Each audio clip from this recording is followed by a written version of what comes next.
Na hata mjumba asipokuja kwa sasa hivi inabidi tena ni sina usiku waje tulishoot. Sina usiku. Kuna usiku. Tulishoot sini usiku au sini ya usiku? Sini ya ndani. Oi. Cha usiku.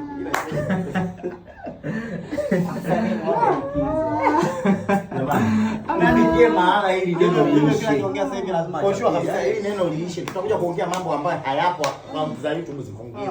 Nimechoka.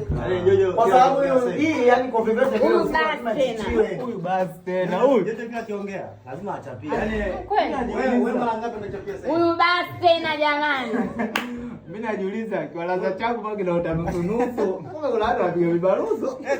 Yaani mara ngapi sasa hivi unachapia yeye? Mara nyingi. Kila siku lazima uchapie bila kusikia. Sasa shida ni kwa sababu hapo yaani hiyo usiku kichichiwa tu basi. Kwa nini nikatoka sasa hivi ni singi.